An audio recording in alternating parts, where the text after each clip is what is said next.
राधा स्वामी जी। बाणी बाणी अज्ञात अनामी सतनाम सतपुरुष की। आज की सत्संग वीडियो का विषय है, एक मित्र ने प्रश्न पूछा है कि जो सच को जान लेते हैं वे फिर बोलते ही नहीं, वे चुप हो जाते हैं, तो फिर आप क्यों बोलते हैं। तो चलिए इसी विषय के संदर्भ में आज की सत्संग वीडियो आरंभ करते हैं। गुरु प्यारी सत्कारयोग साथ संगत जी, आप सभी के भीतर बैठे परमात्मा को मेरा प्रणाम। आप सभी के भीतर विद्यमान उस शाश्वत सत्य को मेरा प्रणाम। अब मैं आपसे विनती करना चाहता हूँ कि जाइए किसी एकांत स्थान पर बैठिए। नहीं बैठ सकते तो काम धंधा करते हुए भी सुने। अगर कोई ध्यान में उतरना चाहता है तो वो आंख बंद कर सकता है और अपने अपने अपने गुरु महाराज को याद करते हुए इस सत्संग का आनंद उठाने की कृपा करें। इस मित्र ने बड़ी मजेदार बात पूछी है। ये ऐसे ही है कि सत्य को जानने वाले बोलते नहीं। इन्होंने कहा, अगर सत्य को जानने वाले बोलते नहीं तो ये बुद्ध, महावीर, कृष्ण और क्राइस्ट जो बोलते हैं, ये तो फिर सत्य को जानने वाले नहीं रहे होंगे। फिर सत्य को ना बोलने वाले का पता कैसे लगा और आपको कहाँ से, क्योंकि वह कभी बोला नहीं। उसका पता आपको लग सकता नहीं। कैसे खबर मिली आपको? क्या किसी आदमी को गूंगा देखकर आप समझ लेंगे कि यह सत्य को उपलब्ध हो गया है? या किसी आदमी को चुपचाप बैठे देखकर समझ लेंगे कि यह सत्य को उपलब्ध हो गया है? तब तो बड़ी आसान बात है। गूंगा होना भी कठिन नहीं, गूंगेपन को साधना भी कठिन नहीं है। और 2-3 वर्ष चुप रह जाएं तो फिर बोल भी नहीं सकते। अगर आप चाहें तो भी नहीं बोल सकते, क्योंकि 2-3 वर्ष में बोलने का जो यंत्र है, ये जीवा है, ये खराब हो जाती है। तब तो बड़ी आसान बात है। मामला सिर्फ बोलने के यंत्र को खराब करने का है, तो फिर सत्य को उपलब्ध आप हो जाएंगे। इतना आसान नहीं था। लेकिन हाँ, प्रश्न पूछने वाले मित्र जैसे सोचने वाले बहुत लोग हुए हैं। कई लोग सोचते हैं, आंख बंद कर लो, आंख फोड़ लो तो सत्य को उपलब्ध हो जाओगे। कोई सोचता है मुंह बंद कर लो, वाणी बंद कर लो तो सत्य को उपलब्ध हो जाओगे। कोई सोचता है कान बंद कर लो। जो और भी बहुत अग्रणी विचारक हैं, वे सोचते हैं आत्मघात ही कर लो तो सत्य को उपलब्ध हो जाओगे, क्योंकि तब सभी इंद्रियां बंद हो जाएंगी। बोलना तो एक ही इंद्रिय है। आत्मघात करने से सभी इंद्रियां बंद हो जाती हैं। सो जल समाधि लेने वाले और मिट्टी में समाधि लेने वाले और मरने वालों का लंबा सिलसिला है। आत्महत्या करने वालों का, वे भी क्या सत्य को उपलब्ध हो जाते हैं? बहुत अजीब बात है। सत्य को उपलब्ध होने से बोलने ना बोलने का कोई भी संबंध नहीं है। सत्य को उपलब्ध हुए लोग नहीं बोले या बोले, इससे भी कोई संबंध नहीं है। एक बात तय है कि जिन्होंने भी सत्य को जाना, उन्हें बोलने में बड़ी कठिनाई हो गई। लेकिन उनकी दया और करुणा का ये कारण रहा होगा कि जिसे नहीं बोला जा सकता, उसे भी उन्होंने बोलने की कोशिश की है, चेष्टा की है। जो नहीं कहा जा सकता, उस तरफ भी इशारे किए हैं। जिस तरफ आंखें नहीं उठाई जा सकती, उस सूरज की तरफ भी खबर की है। उनकी पीड़ा को हम नहीं समझ सकते। वे कितनी पीड़ा से गुजरते होंगे, ये कहना बड़ा ही ज्यादा कठिन है, क्योंकि उनके सामने सबसे बड़ा पैराडॉक्स, सबसे बड़ी विरोधाभासी चीज खड़ी हो जाती है। यानी कुछ उन्होंने जाना है और वह जाना हुआ लुट जाना चाहता है, बंट जाना चाहता है, लेकिन बांटने का कोई साधन हाथ में नहीं है। उसे कैसे बांटे, उसे कैसे लुटा दें? बहुत अधूरे उपकरण हैं हमारे शब्दों के, भाषा के। उनका ही उपयोग करना पड़ता है। उनका उपयोग किया गया है। जो सत्य को जानता है वह बोलता नहीं, फिजूल की बात है। लेकिन जो सत्य को जानता है वह ये भी जानता है कि जो मैंने जाना है वह बोला नहीं जा सकता। लेकिन फिर भी बोलने का 1000 वर्ष से उपक्रम चलता है। कोई करुणा है सत्य के जानने के साथ ही, कोई प्रेम है जो बंट जाना चाहता है। कोई चीज भीतर जन्मती है, वह बिखर जाना चाहती है, फैल जाना चाहती है। जैसे फूल खिलता है तो उसकी सुगंध हवाओं में लुट जाना चाहती है। दिया जलता है तो उसकी किरणें अंधेरे में दूर की यात्रा पर निकल जाती हैं। जब किसी प्राण में सत्य का दिया जलता है या सत्य का फूल खिलता है, तब सत्य की किरणें और सत्य की सुगंध भी अनेक अनेक रूपों में बिखर जाना चाहती है, फैल जाना चाहती है। जिस जीवन में भी सत्य आया हो वह हजार हजार रूपों में प्रकट होना चाहता है। शब्द भी, चित्र भी, रंग भी, काव्य भी, ना मालूम किन किन रूपों में वह प्रकट होना चाहता है, बंट जाना चाहता है। जब भी आनंद उपलब्ध होता है तो एक बात मेरी याद रखना, वह बंटना चाहता है। दुख और आनंद में यही फर्क है। दुख उपलब्ध होता है तो सिकुड़ता है, आदमी बंद हो जाता है, अपने आप में क्लोज हो जाता है। जब आप दुखी होते हैं तो आप दरबार दरवाजे बंद करके कोने में बैठ जाना चाहते हैं। नहीं चाहते कोई आए, कोई बोले, कोई हमसे मिले। दुख सिकोड़ता है। जब बहुत दुखी होते हैं तो नशा पीकर बंद हो जाना चाहते हैं कि किसी का मुझे पता ही ना रहे कि कोई है। और भी ज्यादा दुखी होते हैं, आत्महत्या कर लेते हैं, क्योंकि मर जाने से फिर किसी से कोई संबंध नहीं रह जाएगा। लेकिन जब आनंद उपलब्ध होता है तब किसी आदमी को बंद कमरे में बैठे देखा है? जब आनंद उपलब्ध होता है तो ये खोजने निकलता है वह किसको दे दूं। कोई मिल जाए जिससे मैं शेयर कर लूं, जिसको भागीदार बना लूं।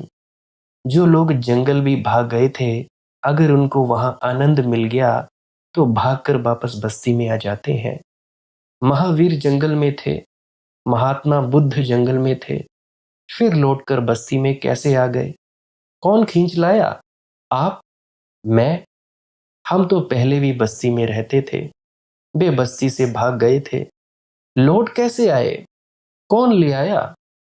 भीतर एक आनंद का जब जन्म हुआ तो वह आनंद मांगने लगा, शेयर करो, बांटने लगो। किसको बांटे?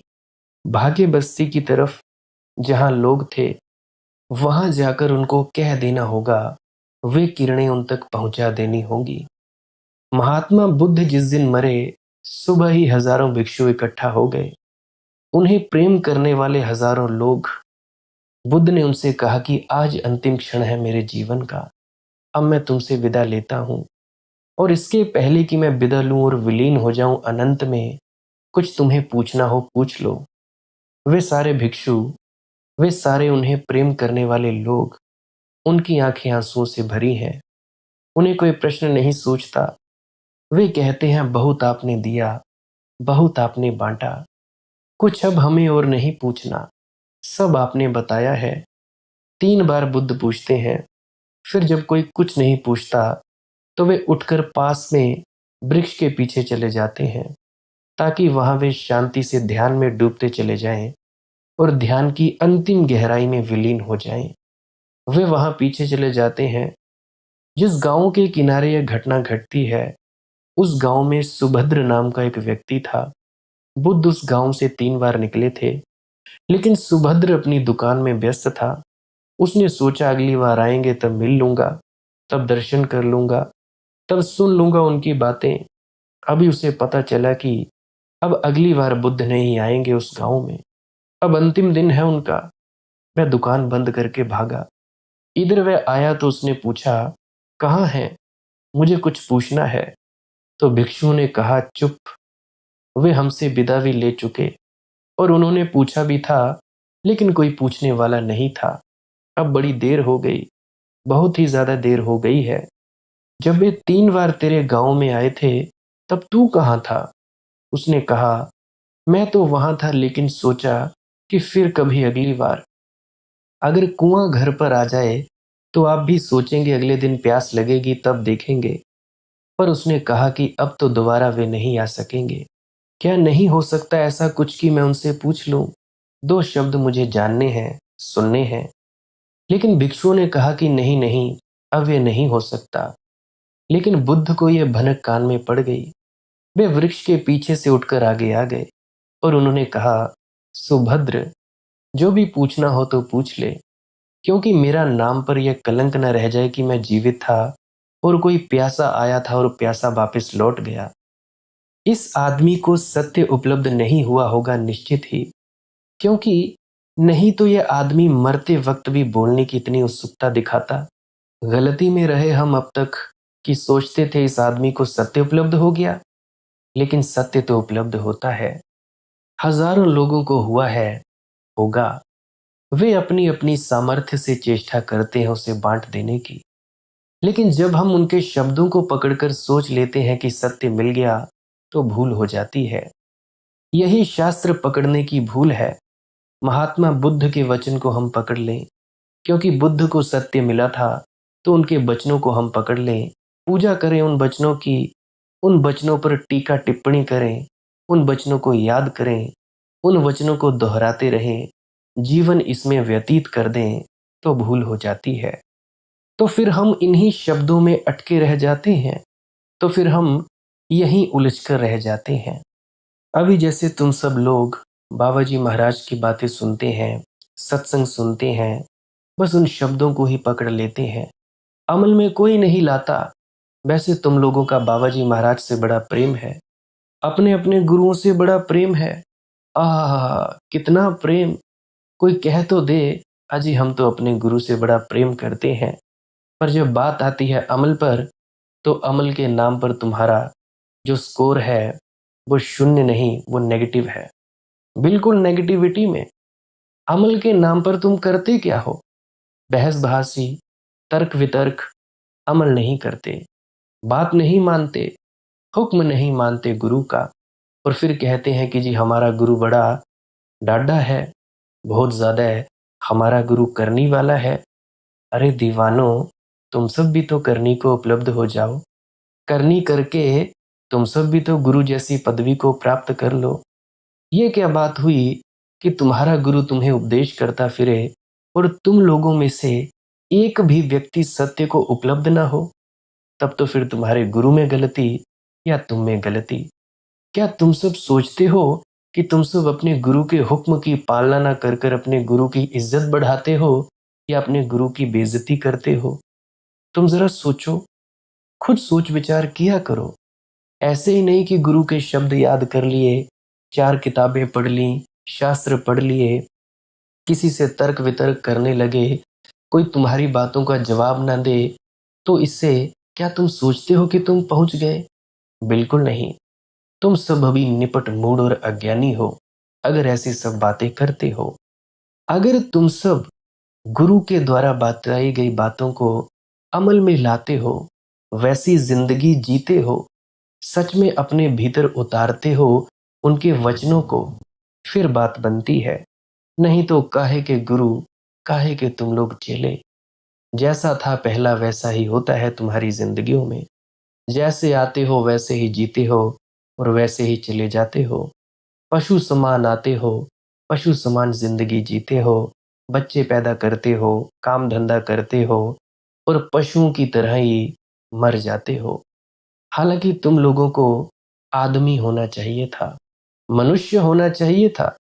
मनुष्य तुम बने नहीं, मनुष्य बने नहीं तुम लोग। अब तुम लोगों को याद ही होगा कहते हुए कि यार तू थोड़ा कम मनुष्य है, तुम में मनुष्यता कम है, तो इसीलिए मनुष्य बनो। भीतर उतारा करो गुरु के उपदेशों को, नहीं तो तुम लोग शब्दों में ही अटके रहोगे, एक दूसरे को नीचा दिखाने में, अपने अहंकारों की पूर्ति करने में लगे रहोगे। खाली आए हो और इस अहंकार को लेके जाओगे कहाँ? किसका नाम यहाँ बचा है? कौन यहाँ रहा है? बड़े बड़े सिकंदर खाली हाथ आते हैं खाली हाथ चले जाते हैं, इतनी हत्याएं करते हैं, इतना इतना धन लूटते हैं, पूरी तरह से अशांतियां फैलाते हैं और मरते वक्त खाली हाथ। तो फिर फायदा क्या? असल जो मकसद था खुद को जानने का, वो मकसद पूरा हुआ नहीं। तर्क वितर्क में, दूसरे को नीचा दिखाने में कि अजी हम ज़्यादा तुमसे श्रेष्ठ हैं, हम तुमसे ज़्यादा ज्ञानी ध्यानी हैं, हम तुमसे ज़्यादा जानकारियाँ इकट्ठी कर बैठे हैं, हम ज़्यादा मानते हैं, हम बाबा जी के निकट रहते हैं। तो इससे क्या होगा भैया? पिया तो है नहीं। जो अमृत वो पीने को कहते हैं, वो तो पिया नहीं और शब्दों में अटक अटक रह जाते हो। तो फिर हम यहीं उलझ कर रह जाते हैं। एक आदमी के जीवन में प्रेम उपलब्ध हुआ हो, वह प्रेम के कुछ गीत गाए और हम उन गीतों को याद कर लें, पकड़ लें, कंठस्थ कर लें और सोचें कि हम भी प्रेम को उपलब्ध हो गए हैं। तो क्या ये ठीक होगा? क्या प्रेम के गीत याद कर लेने से कोई प्रेम को उपलब्ध होता है? तो क्या सत्य के शब्द, सत्य की अभिव्यक्तियां, इनको पकड़ लेने से कोई सत्य को उपलब्ध हो जाएगा? ना तो प्रेम के गीत याद कर लेने से कोई प्रेम को पाता है और ना ही सत्य के गीत याद कर लेने से कोई सत्य को पाता है। लेकिन जिसके जीवन में प्रेम आया था, हो सकता है गीतों में प्रेम बहा हो, उसने अपनी तरफ से गीतों में प्रेम का दान किया हो, उसने जो जाना था, उसने जो जिया था, वह बहा हो उससे, उससे जरूर बहा था। लेकिन आप अगर उसको ही पकड़कर ठहर जाते हो तो आपको वह नहीं मिलने को है। ये जो दो भेद हैं, ये अगर हमारे ख्याल में न रहे तो कठिनाई पैदा हो जाती है। आपको भी वह उपलब्ध हो सकता है जो किन्हीं के शब्दों से प्रकट हुआ है, लेकिन वह उपलब्ध होगा निशब्द में जाने से, शून्य में जाने से, निर्विचार में जाने से, ध्यान में जाने से। क्योंकि जिनको भी वह कभी उपलब्ध हुआ है, ध्यान में, निर्विचार में, शून्य में ही उपलब्ध हुआ है। तुम लोग जरा खुद सोचो, किसी ने कभी कहा है आज तक कि मुझे शास्त्रों से सत्य उपलब्ध हुआ है? किसी ने कहा है ये आज तक कि मुझे किताबें पढ़ने से आत्मज्ञान उपलब्ध हुआ है? किसी ने भी नहीं। कहेगा भी कोई कैसे? शास्त्र से शब्द मिल सकते हैं, सत्य नहीं मिल सकता। सत्य पाने की तीव्र आकांक्षा हो तो इतनी तैयारी जरूरी है। एक मित्र ने प्रश्न पूछा है कि क्या एकाग्रता और ध्यान एक ही चीजें नहीं है? अलग अलग तो नहीं? मुझे इसमें कंफ्यूजन है, कृपया थोड़ा इस पर बताइए। अभी जिन मित्र ने ये मुझसे प्रश्न पूछा है कि एकाग्रता और ध्यान एक ही चीजें नहीं है, वैसे तो मैं इस प्रश्न का जवाब पहले भी दे चुका हूं, फिर भी दोबारा बोलने लगा हूं। पहली बात, ध्यान और एकाग्रता एक ही बात नहीं है, दोनों बड़ी अलग अलग बातें हैं। अब मैं आप लोगों की तवज्जो चाहूंगा, जरा गौर फरमाना। एकाग्रता आत्म सम्मोहन की विधि है, सेल्फ हिप्नोसिस की, ऑटो हिप्नोसिस की, खुद को मूर्छित कर लेने का उपाय है। एकाग्रता, कंसंट्रेशन, खुद को मूर्छित कर लेने की विधि है। ध्यान आत्मज्ञान की विधि है। ध्यान है आत्मज्ञान की विधि, जिसको राधा स्वामी मत की भाषा में भजन कहा जाता है। अगर कोई सारी उम्र सिमरन ही सिमरन करता रहे, एकाग्रता ही एकाग्रता करता रहे और अपने भीतर लीन ना होए, तो फिर उसका सब किया कराया बेकार है। तो ध्यान है आत्मज्ञान की विधि और एकाग्रता है आत्म मूर्छा की। एकाग्रता है स्वयं को भूल जाने की विधि, ध्यान है स्वयं को जान लेने की विधि। एकाग्रता है फॉरगेटफुलनेस, विस्मरण, ध्यान है रिमेम्बरिंग, स्मृति। तुम लोगों ने कई दफा बाबा जी महाराज को कहते हुए सुना होगा, सेल्फ रिमेम्बरिंग, खुद को याद करो। तो इसीलिए ये सिमरन और भजन दोनों इकट्ठी बातें हैं, इसे थोड़ा समझ लेना जरूरी है। हजारों वर्षों से यह भ्रम है कि एकाग्रता ही ध्यान है, और ये भ्रांति इतनी महंगी पड़ी है जितनी महंगी कोई भ्रांति नहीं पड़ी है। एकाग्रता का अर्थ है चित्त को किसी एक चीज पर रोकना, ठहराना। दिए की ज्योति पर ठहरा लें, पांच नाम के जप पर ठहरा लें, राम के नाम पर ठहरा लें, कृष्ण कृष्ण पर ठहरा लें, वाहिगुरु वाहिगुरु पर ठहरा लें, किसी प्रतिमा पर ठहरा लें, किसी सिंबल पर ठहरा लें, किसी एक चीज पर, एक विचार पर, एक धारणा पर चित्त को सब भांति रोक लेने का प्रयास है। चित्त को जब इस भांति रोक लेने की तीव्र चेष्टा की जाती है तो क्या होता है? चित्त को जब बहुत जोर से कंसंट्रेशन करने की, एकाग्र करने का श्रम किया जाता है तो क्या होता है? होता है यह कि जब तीव्रता से चित्त को एक जगह जबरदस्ती हम रोकने की कोशिश करते हैं, चित्त वहां से भागने की कोशिश करता है। चित्त का स्वभाव गति है, डायनामिक है। माइंड जो है, चित्त जो है, वह डायनामिक है, गत्यात्मक है, जाना चाहता है, गति करना चाहता है, ठहरना नहीं चाहता। अब इसको जरा समझ लें। गंगा नदी को हमें ठहराना हो, गंगा को ठहराना हो तो क्या करना पड़े? गंगा जीवंत धारा है, बही जा रही है पहाड़ों से समुद्र की तरफ। चित्त भी बहा जा रहा है। चित्त की धारा, नदी भी, सरिता भी बही जा रही है अनंत की तरफ। हम उसे रोक लेना चाहते हैं, ठहरा लेना चाहते हैं, तो एक ही रास्ता है।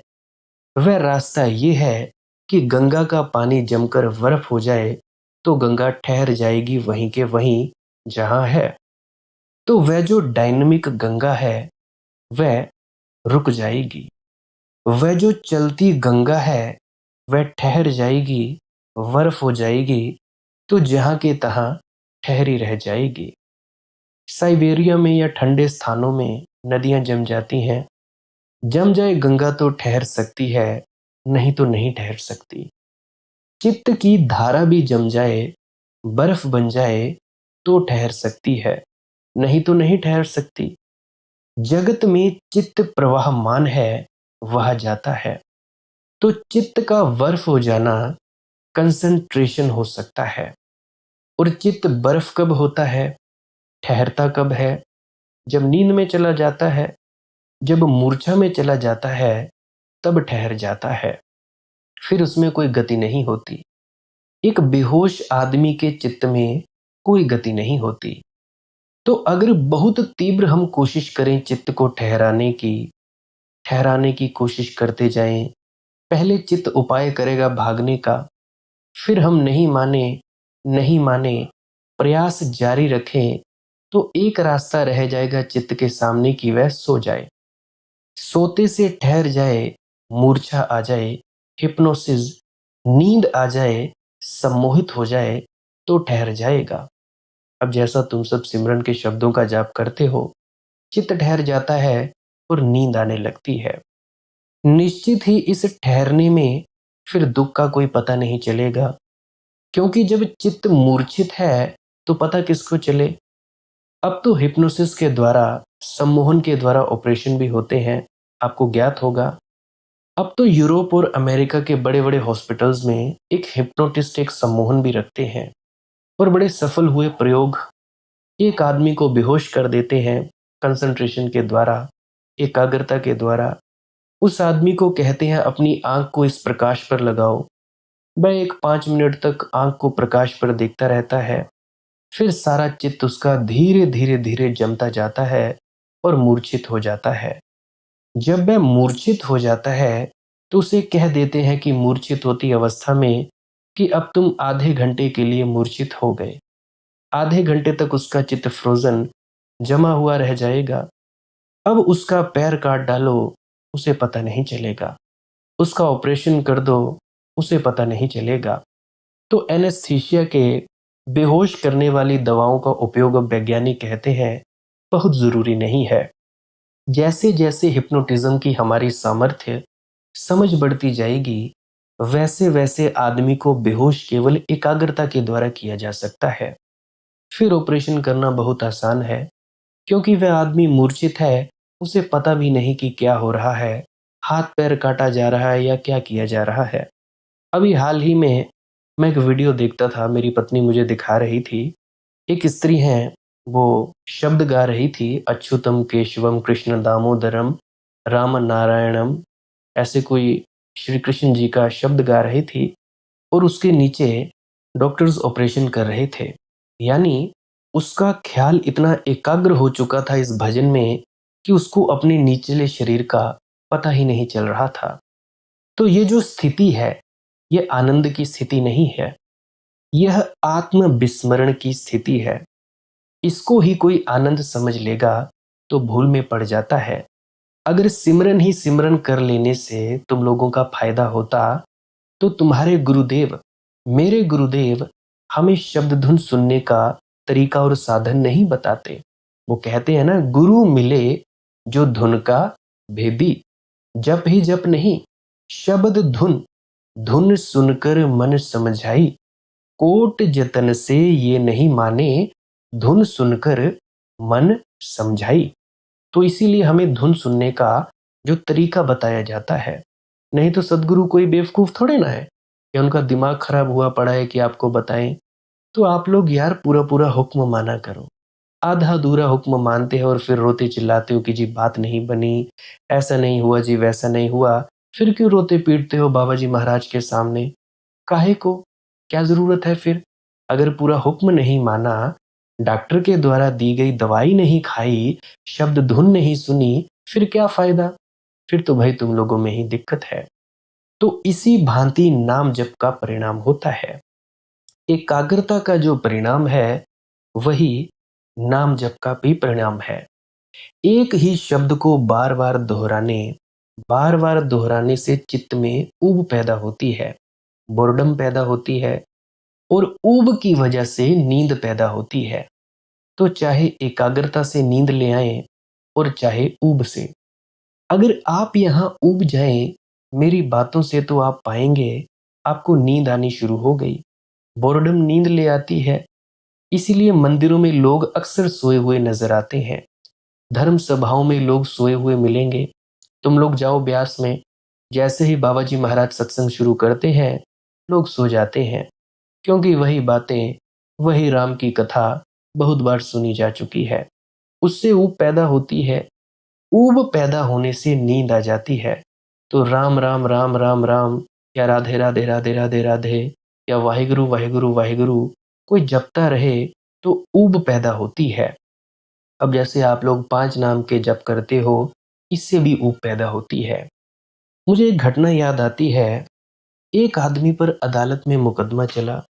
उसने एक स्त्री के सिर पर चोट कर दी थी, और अकारण ही। एक बस में वह बैठा हुआ था, जो 2 मंजिली बस होती है, उसमें बैठा हुआ था। नीचे की मंजिल में और उसके पड़ोस में एक औरत बैठी हुई थी। अचानक उसने उस औरत के सिर पर हमला कर दिया। वह औरत बेहोश हो गई। वह औरत अपरिचित थी, उसको जानता भी नहीं था। उस पर मुकदमा चला। वह पकड़ लिया गया और मजिस्ट्रेट ने उससे पूछा कि तुमने इस स्त्री पर क्यों हमला किया? ना तुम्हारा कोई परिचय है, ना कोई पहचान, तुम पागल तो नहीं हो? उसने कहा, पागल तो मैं नहीं हूं, लेकिन उस क्षण पागल हो गया था। मजिस्ट्रेट ने पूछा, क्या घटना घटी जिससे तुम हमला करने को तैयार हो गए? तो उसने कहा, घटना ऐसे घटी है, मैं बस में आकर बैठा, मेरे पीछे ये औरत भी आकर बैठी। इसके हाथ में एक बैग था। इसने बैग को खोला, उसके भीतर से पर्स निकाली, फिर बैग को बंद किया, फिर पर्स को खोला, फिर पर्स में से रुपए निकाले, फिर पर्स बंद की।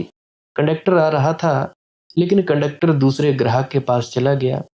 इसने फिर अपनी पर्स खोली, रुपया अंदर रखा, पर्स बंद की, बैग खोला, बैग में पर्स रखी, बैग बंद किया। कंडक्टर फिर उधर जा रहा था। इसने फिर बैग खोला, पर्स बाहर निकाली, बैग बंद किया, पर्स खोली, रुपया बाहर निकाला, पर्स बंद की। फिर कंडक्टर दूसरी तरफ चला गया। इसने फिर पर्स खोली। मजिस्ट्रेट बोला, stop, you will drive me crazy, तुम मुझे पागल कर दोगे, चुप हो जाओ। उस आदमी ने कहा, sir, this is what that happened with me. यही तो मेरे साथ हुआ, मैं एकदम पागल हो गया। कोई चीज रिपीट रिपीट रिपीट दोहरे दोहरे दोहराए जाओ तो दिमाग ऊब जाए, घबरा जाए। उस घबराहट में रास्ता एक ही रह जाए कि सो जाओ। छोटे बच्चों को सुला देते हैं, कहते हैं मुन्ना राजा सो जा, निन्नी आई है जी, मुन्ना राजा सो जा। थोड़ी देर में मुन्ना राजा ऊब जाता है और सो जाता है। माँ समझती है कि जी हमारे संगीत का फल है। मुन्ना राजा केवल बोर्डम की वजह से सो गए, और मुन्ना राजा के बाप भी सो सकते हैं अगर यही तरकीब उपयोग में लाई जाए। तो जब भी चित्त उबेगा, जब भी चित्त परेशान हो जाएगा, एक शब्द की पुनरुक्ति से तो सिवाय सोने के कोई उपाय नहीं रह जाता है। बहुत पहले लोगों ने ये तरकीब खोज ली थी। एक शब्द को पकड़ लो, दोहराए चले जाओ, ओम ओम ओम, दोहराए चले जाओ, राम राम राम, कोई भी शब्द, अल्लाह अल्लाह, सभी शब्द समान है। कोई भी शब्द दोहराए चले जाओ, दोहराए जाओ, दोहराए जाओ, खुद का मन बेचैन हो जाएगा, ऊब जाएगा, घबरा जाएगा। घबराहट में एक ही रास्ता रह जाएगा कि सो जाओ तो छुटकारा हो जाए इस परेशानी से।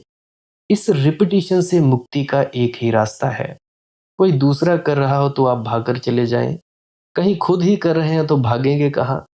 अगर दूसरा राम राम जप रहा हो तो हम अपने कान बंद कर लें, दूसरा राम राम जप रहा हो हम अपना मोबाइल खोल लें, दूसरा राम राम जपता हो हम वह जगह छोड़ दें। लेकिन जब हम खुद ही जप रहे हों तो हमारा मन करे तो करे क्या, कहाँ जाए। उसके पास एक ही रास्ता है, वह नींद में चला जाए। ये नींद में चले जाना बचाव का उपाय है और कुछ भी नहीं। मन को परेशान करेंगे, मन बचना चाहेगा। आत्मरक्षा में मन सो जाएगा, ये सेल्फ डिफेंस है और कुछ नहीं। आप टॉर्चर कर रहे हैं, आप परेशान कर रहे हैं, तो आत्मरक्षा में मन एक ही रास्ता देखता है कि सो जाना उचित है, और मन सो जाता है। इस सोने में एक तरह का सुख मिलता है, और वह सुख यही है कि हमें दुखों का कोई पता नहीं चलता। जब हम बाहर आते हैं तो इतनी देर के लिए जो नींद पैदा हो गई, जो अपने हाथ से पैदा की गई नींद थी, उस नींद के बाद थोड़ी सी राहत मिलती है, थोड़ा हल्का अच्छा लगता है। और वह हल्का लगने की वजह से फिर हम सोचते हैं दोबारा जाएं, बार बार जाएं। फिर ये एक माइंड की हैबिट, एक आदत बन जाती है। फिर रोज रोज मन मांग करता है, जैसे मांग सिगरेट की करता है, चाय की करता है, वैसे ही वह कहता है अब जपो राम राम, क्योंकि इससे थोड़ी सी राहत मिलती है। और जिस दिन राम राम नहीं जपते, उस दिन ऐसा लगता है कि जैसे कोई काम छूट गया, जैसे सिगरेट नहीं पी, बेचैनी सी लगती है। आज तो लगता है कुछ खाली जगह रह गई, ऐसा उससे भी लगता है। ये दोनों एक सी आदतें हैं, इसमें कोई भी फर्क नहीं है। मुझे बात याद आती है बाबा सावन सिंह जी महाराज की। जो लोग सिमरन ही सिमरन, जप ही जप करते जाते थे, वे पहचान जाते थे कि इसकी स्थिति अच्छी नहीं है, ये पागल होने को है। वे कहते थे कि भाई तू अब सिमरन ना किया कर, सिर्फ धुन पे बैठा कर, तू मत किया कर सिमरन, तेरा सिमरन मैं खुद कर लूंगा। हालांकि किसी के करने से कुछ होगा तो नहीं, परंतु फिर भी वे समझाने के लिए कहते थे कि भाई तू बंद कर दे। अगर ज्यादा जाप किया जाए तो इससे दिमाग पागल हो सकता है। इसीलिए दोनों चीजें बड़ी ही ज्यादा जरूरी है। नहीं तो संत सदगुरु क्यों समझाते भाई धुन सुनना है। तो आप लोग जो भी जाप करते हो शब्दों का, चाहे किसी भी गुरु महाराज ने आपको जाप दिया है, शब्दों का जाप करते करते जितना भी वक्त निर्धारित है करें, और उसके बाद धुन सुनने के लिए जरूर बैठें। चुपचाप मुंह बंद करके या जाप बंद करके शब्द धुन को ही सुनते जाएं। अगर अंतस में चलने लगे मन में ये जो जाप, तो उसको ही सुनते रहें। खुद से नहीं करना, अपने आप से होता जाए उसको ही सिर्फ सुनना है, जिसको आप लोग अजपा जाप कहते हैं। वैसे तो अजपा जाप कहते हैं ये अनहद नाद या शब्द धुन को। इसको सुनते सुनते अपने भीतर लीन हो जाना है। ये अनहद नाद या शब्द धुन ही आपको धुर दरगाह पहुंचाएगी, जहां से आ रही है तेरे बुलाने के लिए, ऐसी कोई वाणी है तुलसी साहिब जी की। तो ये जो धुन है, ये कुदरती काबे में, कुदरती काबा यानी तुम लोगों का शरीर, इसमें से आ रही है। इसीलिए बाबा जी महाराज ने नामदान के वक्त बात कही थी कि अगर 1.5 घंटा जाप करने से धुन चालू हो जाए तो भाई फिर धुन को सुनना। अगर चौकड़ी मारते ही बैठते ही धुन सुनाई देने लगे तो जाप नहीं करना है, सिर्फ धुन को ही सुनना है। तुम सब में से अगर किसी ने नया नया नामदान लिया हो तो पूछ सकते हो उससे कि क्या बाबा जी महाराज ने ऐसा बताया है कि नहीं बताया है। फिर तुम मुझे बताना, क्योंकि मैं कोई ऐसे ही फालतू की बात नहीं करता, अनुभव की बात कहता हूँ। और ना ही मुझे तुम लोगों को गुमराहने में कोई मेरा लाभ है। मैं चाहता हूँ तुम लोग पागल ना हो जाओ। ऐसे बहुत से केस हैं, बहुत से लोग हैं जो खाली जाप ही जाप करते जाते थे, मन पागल हो गया, पागल हो गए, हरकतें करने लगे उल्टी सीधी। गुरु का उपदेश पूरा सुना नहीं, माना नहीं। तो जब सुना नहीं, माना नहीं, तो फिर पागल ही हो जाओगे और क्या होगा। तो धुन सुनने के लिए यानी कुछ ना करने के लिए जरूर बैठिए। तो ना तो जप ना एकाग्रता ये मनुष्य को आत्मज्ञान में नहीं ले जाते हैं। आत्मज्ञान में तो ले जाता है ध्यान, भजन। और ध्यान का अर्थ क्या है? ध्यान या भजन का अर्थ है परिपूर्ण चैतन्य, जागरूकता, कॉन्शियसनेस। बेहोशी नहीं, नींद नहीं, होश। जितना ज्यादा मेरे भीतर जागरूक होता जाएगा चैतन्य, जितना अलर्ट, जितना अवेयर, जितना बोधपूर्ण, उतना मेरे भीतर क्या है उसकी जानने की दिशा, जानने की सामर्थ्य, जानने की पात्रता मुझे उपलब्ध होती चली जाती है। इतना जाग जाना है भीतर कि भीतर एक कोना भी न रह जाए अनजाना और अपरिचित। भीतर एक अंधेरे का कण भी न रह जाए। इतना जाग जाना है कि सब हो जाए आलोकित, सब भीतर प्रकाश से भर जाए, होश से भर जाए। एक एक कोना मेरे चित्त का मुझसे परिचित हो जाए। जिस दिन टोटल माइंड, जिस दिन पूरा चित्त जान लिया जाता है, सिर्फ कॉन्शियस माइंड नहीं, टोटल, सिर्फ चेतन मन नहीं, अचेतन भी, वह जो छिपा है अनकॉन्शियस वह भी। जिस दिन पूरा का पूरा मन, जिस दिन जान लिया जाता है, उस दिन जीवन के सारे रहस्यों के द्वार खुल जाते हैं। पूरे मन के प्रति जाग जाना है और मन को पूरा जान लिया जाना ध्यान है। तो ध्यान तो सोने की तरकीब नहीं है, जागने की तरकीब है। और एकाग्रता और नाम जप इत्यादि सोने की तरकीबें हैं, जागने की नहीं। इसीलिए जिन कौमों ने इस तरह की सोने की विधियों का उपयोग किया, उनके पूरे प्राण धीरे धीरे सुस्त होकर सो गए। उनके जीवन में जागरण की प्रफुल्लता, जागरण की ऊर्जा और शक्ति दिखाई पड़नी बंद हो गई। वे सो गए। उनके जीवन में क्रांति और परिवर्तन विलीन हो गया, क्योंकि क्रांति और परिवर्तन होता है उसके जीवन में जो जागा हुआ है। जो सोया हुआ है वह क्या क्रांति और परिवर्तन करेगा? जो आदमी सोया हुआ है उसके घर में आग लग जाए तो भी वह उठकर नहीं जाएगा। जो आदमी जागा हुआ है, घर में आग लगे तो उसको बदलने की कोशिश करेगा, बुझाने की कोशिश करेगा। आदमी के घर में कितनी आग लगी हुई है इसका कुछ पता है? आदमी निरंतर आपके भीतर जी रहा है, इसका कुछ पता है? आदमी के जीवन में कितनी दीनता, कितनी दरिद्रता, कितना दुख है, इसका कुछ पता है? लेकिन हम सो रहे हैं तो पता कैसे हो? अगर आदमी जागा हुआ होता तो दुनिया बिल्कुल दूसरी हो जाती। इस दुनिया में युद्धों के होने की जरूरत न रह जाती। इस दुनिया में रोज हत्याएं और कत्ल होने की जरूरत न रह जाती। इस दुनिया में आदमी इतना दुखी ना होता कि शराब पिए, नशा करे और अपने को भूले। आदमी इतना दीनहीन, इतना दरिद्र, इतना पीड़ित ना होता। ये दुनिया बिल्कुल दूसरी दुनिया हो सकती थी, लेकिन ये दूसरी दुनिया नहीं हो पाई, क्योंकि हमने अब तक सब भांति सोने की तरकीबें खोजी हैं, जागने की नहीं। धर्म का कोई संबंध सोने से और निद्रा से नहीं है। धर्म का संबंध है जागरण से, और जागरण का धर्म जिस दिन दुनिया के कोने कोने, आदमी आदमी के मन तक पहुंच सकेगा, उस दिन हम मनुष्य के बदलने की कीमिया उपलब्ध कर लेंगे। एक अद्भुत रूप से मनुष्य के जीवन को नया किया जा सकता है। तो जागरण है ध्यान। केवल ध्यान जागरण है। तो जगो, जगना पड़ेगा, तभी कुछ बात बनेगी। ये सोने से कोई बात नहीं बनेगी।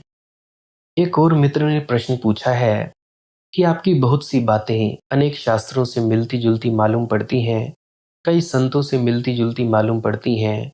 ओशो हुए, जे कृष्ण मूर्ति हुए, और भी अन्य अन्य संत वेदों शास्त्रों से आपकी कथाएं कहानियां मिलती जुलती मालूम पड़ती हैं।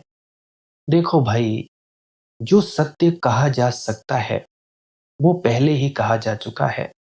चाहे किसी ने भी कहा है, अन्य अन्य रूपों में एक ही बात कही गई है। सत्य को कोई नए तरीके से नहीं कहा जा सकता। वही वही बातें, सब कुछ लिखा पड़ा है। सब कुछ जो भी मैं कहूंगा या कह सकता हूं, यह सब कुछ पहले ही कहा जा चुका है और कोई बात नहीं है। ये सब बातें जो भी मैं कह रहा हूं, ये थोड़ा मैं मॉडर्न शब्दों में कह रहा हूं। आज की जो आज के ज़माने की जो बातें हैं, उनसे मिलाकर कह रहा हूँ, ताकि आप लोगों को ऐसा ना दिखाई पड़े कि मैं बहुत पुराने ढंग की लिपियों का प्रयोग कर रहा हूँ। पहले के लोग प्रयोग करते थे संस्कृत भाषा का, अब मैं प्रयोग कर रहा हूँ हिंदी का, थोड़ा-थोड़ा अंग्रेज़ी का भी मैं प्रयोग कर लेता हूँ। तो आज के ज़माने का हो जाऊँगा, क्योंकि आज के ज़माने का मुझे पता है। महात्मा बुद्ध जब पैदा हुए थे, तब उस ज़माने में कुछ और ढंग के लोग हुआ करते थे। अब जो दुनिया है वो टेक्नोलॉजी की दुनिया है, इंटरनेट की दुनिया है। अब के लोग कुछ और ढंग से हो रहे हैं। तो भाई मिलती-जुलती तो होंगी ही, क्योंकि जो उन्होंने पढ़ा, जो उन्होंने जाना, वही मैंने जाना। अब मैं नया कहाँ से लाऊं? पानी को पानी ही कहोगे और तो कुछ कह नहीं सकते। पानी का फॉर्मूला होता है H2O, तो मैं H2O ही कहूँगा और तो मैं कुछ कह ही नहीं सकता। तो किसी फलाने संत ने कहा, किसी शास्त्र ने कहा, क्या फ़र्क पड़ता है? कहूँगा तो मैं वही बातें। हालाँकि कुछ-कुछ मेरे शब्द नए होंगे, परंतु बातें कोई नई नहीं है, अर्थ एक ही है।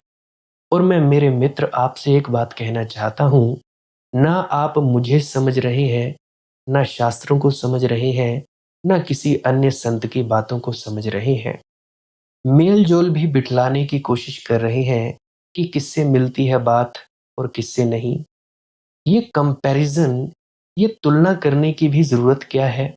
मैं सीधा आपसे बात कर रहा हूँ। इसमें बीच में और किसी को मिलाने-जुलाने के लिए लाने की आवश्यकता क्या है? और अगर आप लाएँगे तो क्या आप मुझे समझ सकेंगे? आपका चित्त अगर इस तुलना में पड़ जाएगा, तो समझना बहुत मुश्किल हो जाएगा। सीधी-सी बात मैं कह रहा हूँ, उसे सीधे समझने की कोशिश करें। बीच में और बहुत शास्त्रों को, गुरुओं को, शास्ताओं को लाने का क्या प्रयोजन है? अगर सीधे आप समझने की कोशिश करेंगे, तो बड़ी आसानी हो जाती है, और तुलना करके समझने की कोशिश करेंगे, तो बहुत कठिन हो जाता है।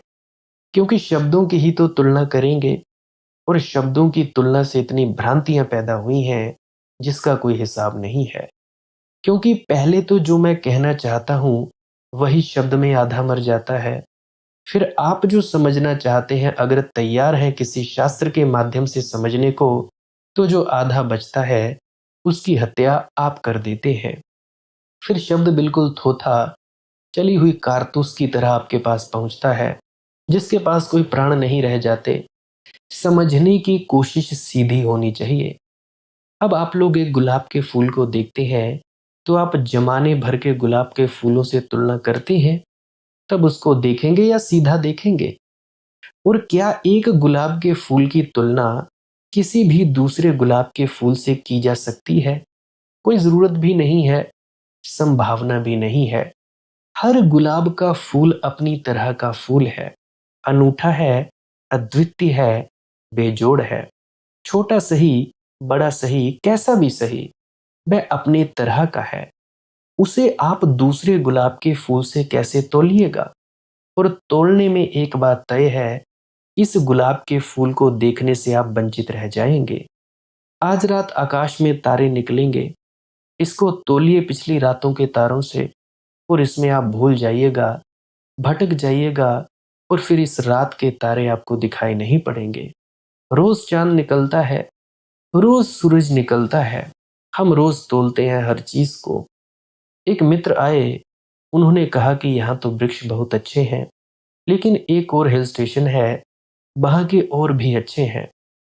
मैंने उनसे कहा, इन वृक्षों को देखिए, ये जो आनंद दे सकते हैं उसे पाइए, ये जो संदेश दे सकते हैं उसे सुनिए, लेकिन और किसी पहाड़ी के वृक्षों को बीच में लाने का प्रयोजन क्या है? और मैंने उनसे कहा, आप जब उस पहाड़ी पर जाओगे, तब किन्हीं और पहाड़ियों के वृक्षों को बीच में ले आओगे। ऐसे आप कभी भी सत्य को सीधा नहीं देख सकेंगे। तुलना करने वाला मन कभी भी सीधा देखने में समर्थ नहीं रह जाता। और जो भी चीज देखनी हो, सीधी देखनी चाहिए। बीच में किसी को लेने की और लाने की आवश्यकता नहीं है। आंखों पर जब किसी और चीज का पर्दा पड़ जाता है, तो फिर हम देखते नहीं, हम सिर्फ तुलना करते रह जाते हैं। और देखने से जो उपलब्ध हो सकता था, उससे व्यर्थ ही वंचित हो जाते हैं। और जिससे आप तुलना कर रहे हैं, उनकी आप बेइज्जती कर देते हो। हालांकि मेरा क्या है, करनी हो कर दो, क्योंकि मैं जिंदा हूं, मुझे कोई फर्क नहीं पड़ता। परंतु तुलना करके आप पुराने गुरुओं का अपमान कर रहे हो, क्योंकि वो अपनी तरह के ही थे। उन गुरुओं जैसा कोई दूसरा पैदा नहीं हो सकता। तो तुलना करने से कम ऐसा तो मत करें। तो मैं निवेदन करना चाहूंगा, तुलना क्यों करें? किसी दिन जब सत्य का अनुभव होगा, जीवन की प्रतीति होगी, तो जरूर आपको पता चल जाएगा कि हजारों हजारों लोगों को वह प्रतीति हुई है, और हजारों हजारों लोगों ने उस प्रतीति को शब्द देने के प्रयास किए हैं। हजारों किताबों में वे शब्द लिखे हुए हैं। लेकिन जब आपको प्रतीति होगी, तभी उन शब्दों का अर्थ भी आपके सामने प्रकट होगा और खुलेगा। उस प्रतीति के पहले उन शब्दों को आप पकड़ लेंगे, तो ना तो अर्थ खुलेगा, ना रहस्य खुलेगा उनका, बल्कि उन शब्दों के पकड़ लेने के कारण जो अनुभव आपको हो सकता था सीधा, प्रत्यक्ष, वह भी आपको नहीं हो सकेगा। शब्दों का एक रोग है हमारे मन में। हम उन्हें पकड़कर इकट्ठा कर लेते हैं। जैसे हम पैसा इकट्ठा कर लेते हैं, ऐसे ही हम शब्द इकट्ठा कर लेते हैं। और जितने ज्यादा शब्द हमारे मन पर इकट्ठा हो जाते हैं, उतना चीजों को सीधा देखना बड़ा ही ज्यादा कठिन हो जाता है। एक व्यक्ति था झंडूराम, एक घर में नौकरी करता था। उस घर के मालिक ने दूसरे दिन ही उसे कहा कि तुम बहुत अजीब आदमी हो। 3 अंडे खरीद कर लाने थे, तुम 3 बार बाजार गए। 3 अंडे एक ही बार में लाए जा सकते हैं, 3 बार जाने की जरूरत नहीं है। बात बिल्कुल सीधी और साफ थी कि 3 अंडे खरीदने हो, तो वह एक अंडा खरीद कर लाया, उसको रखकर फिर गया, फिर दूसरा खरीद कर लाया, फिर तीसरा खरीद कर लाया। तो उसके मालिक ने कहा, ऐसा काम नहीं चलेगा। 3 बार जाने की जरूरत न थी, एक बार जाना काफी था। उस नौकर ने कहा, आप निश्चिंत रहें, मैंने आपका शब्द समझ लिया, आगे ऐसा ही होगा। 8 दिन बाद उसका मालिक बीमार पड़ा। उसने कहा, जाओ वैद्य को बुला लाओ। वह वैद्य को भी बुला लिया और 8-10 आदमियों को और बुला लाया। उसके मालिक ने कहा, चलो जी, वैद्य तो ठीक है, लेकिन ये 8-10 आदमी कैसे? उसने कहा, मैंने सोचा कि वैद्य को ले चलूंगा, हाथ देखकर कहेगा फलानी दवा खरीद कर लाओ। मैं डेंटिस्ट को भी ले आया, एक केमिस्ट को भी ले आया, दवा बेचने वाले को भी ले आया। फिर मैंने सोचा दवा ने काम किया या ना किया, आप बचे ना बचे, तो एक कब्र खोदने वाले को भी मैं लिवा लाया हूँ। और आपने ही तो कहा था कि 3 अंडे 3 बार खरीदने जाने की जरूरत नहीं है। तो ये है हमारा हाल। शब्द को पकड़ लिया, और फिर इस शब्द से ऐसा अर्थ भी निकल सकता है। कौन सी कठिनाई है? शब्द इशारे हैं। अगर मैं चांद को अंगुली बताऊं और कहूं ये चांद है, आप मेरी अंगुली पकड़ लें कि कहाँ है। आपने अंगुली बताई थी, अंगुली में चांद कहाँ है भैया? मैं भी मुश्किल में पड़ जाऊंगा और आप भी। मैं कहूंगा, क्षमा करें, कृपा करें, मेरी अंगुली छोड़े। अंगुली से चांद दिखाया था, अंगुली चांद नहीं थी। कभी भूल कर नहीं कहा था कि अंगुली चांद है, कहा था कि इधर चांद है, आपको अंगुली दिखाई पड़ी। चांद तक तो आंख उठाने की कोशिश न की, अंगुली पकड़ ली। अब ऐसे ही हम सब अंगुलियां पकड़ लेते हैं, शास्त्रों की भी, शास्त्राओं की भी। और कोई भी कुछ कह रहा है, तो हम उसकी अंगुली जल्दी पकड़ने को तैयार हैं, लेकिन चांद की तरफ देखने की कोई हम हिम्मत नहीं जुटाएंगे। अंगुली पर आंख न रह जाए तो चांद दिखाई पड़ सकता है। तो मैं जो शब्दों का उपयोग कर रहा हूँ, बड़ी मजबूरी में, बड़ी हेल्पलेसनेस में, बड़ी असहाय अवस्था है शब्दों का उपयोग करने में, क्योंकि जो मैं कहना चाहता हूँ वह शब्दों के बाहर है और शब्दों में उन्हें कहना है। कहने का और कोई उपाय नहीं। तो अगर शब्द पकड़ लेंगे तो एक मजाक हो जाएगी और कुछ भी नहीं होगा। तो शब्द में जो इशारा, जो संकेत है, शब्द के पीछे छिपी हुई जो जो आकांक्षा है, शब्द के पीछे छिपी जो जो आत्मा है, उस पर ध्यान रखो। अभी तुम जरा समझो, एक सितार रखा हो और कोई समझ ले कि तार और ये सितार का सारा ढांचा और यंत्र ये संगीत है, तो भूल में पड़ जाओगे। अगर गिटार भी रखा हो तो भाई तुम भूल में पड़ जाओगे। ना तो सितार गिटार का ढांचा संगीत है, ना सितार के तार संगीत है।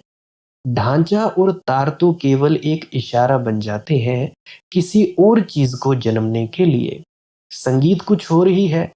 लेकिन अगर कोई सितार या गिटार को ढोता फिरे दिन रात कि मैं संगीत का बड़ा प्रेमी हूं, तो वह गलती में हो गया। उसने शरीर को पकड़ लिया संगीत के, आत्मा पर उसका ख्याल ना आया। ऐसे ही हम शब्दों को पकड़ लेते हैं। शब्दों के यांत्रिक रूप में, शब्दों के उपकरण में जिस तरफ इशारा था, जिस संगीत की तरफ, जिस सत्य की तरफ, उस पर हमारा ख्याल ही नहीं रह जाता। और फिर इन शब्दों को ही हम व्याख्या में लग जाते हैं। शब्दों की व्याख्या करने वाले मन को ही मैं शास्त्रीय मन कहता हूँ। वह चाहे गीता के शब्दों की व्याख्या करता हो या किसी संत महात्मा के शब्दों की व्याख्या करता हो, यही शास्त्रीय बुद्धि है। ये शब्दों को पकड़ लेने वाली, शब्दों पर जीने वाली, शब्दों पर सोचने वाली बुद्धि। इस तरह का मनुष्य कभी सत्य के निकट नहीं पहुंच पाता, क्योंकि शब्दों से सत्य का क्या लेना देना। सत्य की तरफ तो शब्द इतनी ही अगर खबर दे सकें कि शब्दों को छोड़ देना है तो बात पूरी हो जाती है। मैं जिन शब्दों का उपयोग कर रहा हूं, बहुत खुश नहीं हूं। आज तक कोई भी बहुत खुश नहीं रहा है शब्दों का उपयोग करके। लेकिन करें तो करें क्या।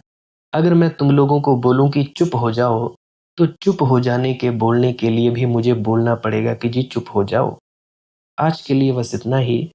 भजन सिमरन करते रहें और श्वास क्रिया करते रहें और कुछ ना करने में उतरते रहिए।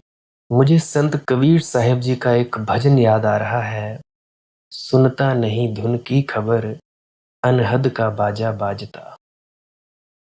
सुनता नहीं धुन की खबर, अनहद का बाजा बाजता। सुनता नहीं धुन की खबर, अनहद का बाजा बाजता।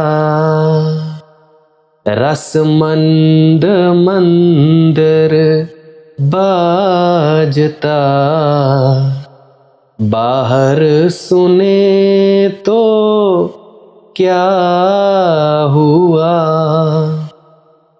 एक प्रेम रस चाखा नहीं, अमली हुआ तो क्या हुआ। काजी किताबें खोजता, करता नसीहत और को। मरहम नहीं उस हाल से, काजी हुआ तो क्या हुआ। सुनता नहीं धुन की खबर, अनहद का बाजा बाजता। जोगी दिगंबर से बड़ा कपड़ा रंगे रंग लाल से। वाकिफ नहीं उस रंग से, वाकिफ नहीं उस रंग से। कपड़ा रंगे से क्या हुआ, सुनता नहीं तो उनकी खबर। अनहद का बाजा बाजता। मंदिर झरोखारा बटी, गुल चमन में रहते सदा हमी। कहते कबीर हैं सही, कहते कबीर हैं सही। हर दम में साहब रम रहा, हर दम में साहब रम रहा। सुनता नहीं तो उनकी खबर। अनहद का बाजा बाजता, अनहद का बाजा बाजता। यह कबीर साहिब जी का शब्द है, इसको हमेशा याद रखना। तो भजन सिमरन करें। भजन सिमरन क्या है? भजन और सिमरन दो अंग हैं। सिमरन है कुछ शब्दों का जाप करना जो आपको आपके सद्गुरु द्वारा बताए जाते हैं। कोई भी जाप हो सकता है, कोई भी शब्द हो सकते हैं। करना क्या है? किसी कमरे में बैठ जाइए, या रात को बैठ सकते हैं, सुबह बैठ सकते हैं, या जब भी आपको फुर्सत के लम्हे मिले बैठ सकते हैं। तो जब बैठें तो शरीर को बिना हिलाए डुलाए बैठना है। जो बैठ नहीं सकता तो वो लेट जाए, जो चौकड़ी नहीं मार सकता वो टांगे सीधी कर ले। कोशिश ये रहनी चाहिए कि ज़्यादा से ज़्यादा वक्त शरीर को बिना हिलाए डुलाए बैठा जाए। उसके बाद अपने शब्दों का जाप शुरू कर दें। आंख बंद रखें, आंखों पर ज़्यादा जोर नहीं लगाना है, कोई कष्ट नहीं देना है, नहीं तो सर में दर्द होगा और फिर आप लोगों को परेशानी हो सकती है। तो आपने क्या करना है? चुपचाप शांत होकर बैठे रहना है, शब्दों का जाप शुरू कर देना है। जितनी देर भी आप करना चाहो, आधा घंटा, पौना घंटा, 10 मिनट, 15 मिनट, या जितनी भी आपको आपके सद्गुरु द्वारा दिया गया निर्देश है, जितना निर्देश है उसका पालन कीजिए। और उसके बाद दूसरा स्टेप करना बड़ा ही ज़्यादा ज़रूरी है। वो क्या है? वो उसी अवस्था में बैठे रहें या आसन भी बदल सकते हैं। ये जो शब्दों का जाप होता है ये एकाग्रता के लिए होता है, ताकि मन की एकाग्रता आ जाए। और जब मन की एकाग्रता आ जाए फिर दूसरा कदम क्या है? धुन सुनने के लिए बैठना। चुपचाप बैठे रहें, आंख बंद है, शब्दों का जाप बंद कर देना है। और अगर कोई भी आपके गुरु महाराज है, उनको आप स्मरण कर रहे थे, याद कर रहे थे, आंखों के सामने शक्ल ला रहे थे, तो उसको लाना बंद कर दीजिए। शब्द धुन सुन रही है तो सुनते रहिए। आंख बंद करके अंधेरे में ही टिके रहें। टिके रहना है और ये इच्छा नहीं करनी है कि कुछ दिखे, कहीं पहुंचा जाए, परमात्मा को पाना है, ये करना है, वो करना है। याद रखें, ना कुछ समझना है, ना कुछ देखना है। ऐसे ही अज्ञानी होकर इसी अंधेरे में पड़े रहें। इसी अंधेरे में पड़े रहना है बस। उसके बाद जो होगा सो होगा। और अगर कोई अनुभव हो भी गया तो इससे ये नहीं कि अगली बार फिर से कामना करनी है कि ये वैसे ही हो। कामना ही सबसे बड़ी अड़चन है, इच्छा ही सबसे बड़ी अड़चन है, किसी चीज की तृष्णा करना ही सबसे बड़ी अड़चन है, मांग ही वासना है। अगर परमात्मा चाहिए तो कुछ नहीं मांगना है, चुपचाप बस बैठो, अपने आराम में बैठो, अपने विश्राम में बैठो। धीरे धीरे धीरे वो होगा जो होना चाहिए।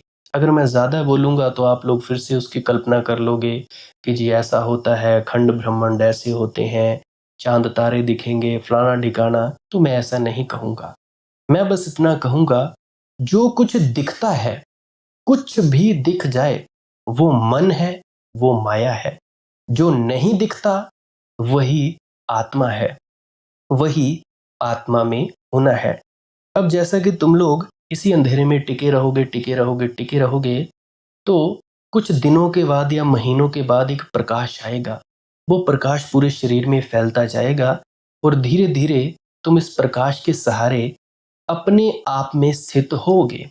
अब देखो, इस प्रकाश को देखने वाले भी तुम हो और इस शब्द धुन को सुनने वाले भी तुम हो।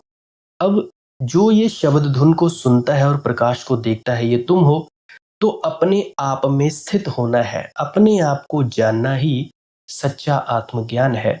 खुद को जानना, खुद को जान लिया, मालिक को फिर जान जाओगे। तो इतनी सी प्रक्रिया है और आगे आप श्वास क्रिया भी कर सकते हो। ये मुझे बताई गई थी विजय शर्मा जी द्वारा। वो एक उच्च कोटि के संत हैं, तो उन्होंने मुझे बताई, अब मेरा फर्ज बनता है कि आप सभी को बताऊं।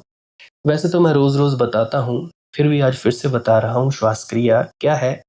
नाक से सांस लेना है, मुंह से छोड़ना है। लंबा सांस लेना है नाक से और मुंह से छोड़ देना है। 15 मिनट करें, 20 मिनट करें, आधा पौना घंटा, जितनी देर भी आप कर सकते हो करें। करने के बाद करना कुछ नहीं है, चुपचाप आंख बंद करके बैठ जाना है। लेट सकते हो तो लेट सकते हैं, वो आपकी अपनी इच्छा है। नींद आ जाए तो सो जाना है, तो शरीर को कष्ट नहीं देना है। अगर सर घूमे घूमने देना है, अगर आपका शरीर कांपे तो कांपने देना है। उसकी आपने दिक्कत, परेशानी और चिंता नहीं लेनी है, ये सब होता ही है। और मरने से डर लगे तब भी नहीं डरना है, ये होता ही है। क्या कहा मैंने? 15 से 20 मिनट कर सकते हैं, उसके बाद चुपचाप बैठें और अपने भीतर अपने आप उतर जाओगे। ठीक है जी। प्रेग्नेंट लेडीज बिल्कुल ना करें, जिनको दिल की बीमारी है या गोलियां वगैरह खाते हैं वो भी बिल्कुल ना करें, और बाकी सब कर सकते हैं। जिनको नींद नहीं आती वो अवश्य करें, और जिनको थोड़ा डिप्रेशन रहता है वो भी अवश्य करें, और जिनके बच्चे थोड़े पढ़ाई में कमज़ोर हैं वो भी ज़रूर करें। बाकी आपकी मौज है, करना हो करिए, नहीं तो आपकी अपनी अपनी इच्छा है। और ध्यान दें, जब सिमरन करें तो उसके बाद सीधा भजन पे बैठें, और जब ये श्वास क्रिया करें तो इसके बाद सीधा भजन के लिए बैठें। अलग अलग प्रक्रियाएं हैं। एकाग्रता के लिए है श्वास क्रिया और एकाग्रता के लिए ही है भजन सिमरन। सिमरन भी एकाग्रता के लिए और श्वास क्रिया भी एकाग्रता के लिए। ठीक है, मिक्स नहीं करना है, अलग अलग करिए। अगर श्वास क्रिया करी तो उसके बाद सीधा धुन सुनने पर बैठें। अगर सिमरन के शब्दों का जाप किया उसके बाद फिर से धुन सुनने पर बैठें। बाकी आपकी अपनी मौज है, जो आपको रुचे वो कर सकते हो। अगर धुन सुनने लगे तो धुन सुनने पर ही डायरेक्ट बैठा जाए, परंतु श्वास क्रिया मत छोड़ना, क्योंकि श्वास क्रिया करने से शारीरिक, मानसिक और आध्यात्मिक लाभ मिलता है। तो बाकी आप कीजिए, आपकी मौज है। और कोई प्रश्न है तो कमेंट सेक्शन में पूछ सकते हैं, या इंस्टाग्राम, टेलीग्राम, फेसबुक पे सर्च करें मालिक की मौज सत्संग, तो वहां पे पूछ सकते हैं। प्रश्न पूछने से पहले एक विनती, आप लोग पुरानी सत्संग वीडियोस को अवश्य सुनिए। क्या पता आपके प्रश्नों के जवाब मिल जाएं और आप अपने भीतर ध्यान में उतर जाएं। बाकी आपकी अपनी मौज है। लाइक कर सकते हैं इस वीडियो को अगर आपको कुछ सीखने को मिला है, और कमेंट सेक्शन में राधा स्वामी ज़रूर लिखें। सब्सक्राइब कर सकते हैं इस चैनल को अगर रोज़ रोज़ नए नए सत्संग सुनना चाहते हैं। और बाकी आप सत्संग लगा के छोड़ दीजिए, और बस छोड़ दीजिए। सुनते सुनते आप ध्यान में प्रवेश करेंगे, या तो आप जी सो जाएंगे, तो आपकी मौज है। बाकी आप लोग अगर शेयर करना चाहो अपने मित्रों तक तो कर सकते हैं, नहीं तो मालिक की मौज है, कोई चक्कर नहीं है। आप मुझे इतने अंत तक सुनते हो, इतने अंत तक सुनने के लिए आपका बहुत बहुत शुक्रिया, बहुत बहुत धन्यवाद। और मुबारक हो आप लोगों ने जो आनंद प्राप्त किया। अब मैं अपने गुरु महाराज को प्रणाम करता हूँ, आप सभी के भीतर बैठे परमात्मा को भी प्रणाम करता हूँ। मेरा प्रणाम स्वीकार करें। राधा स्वामी जी।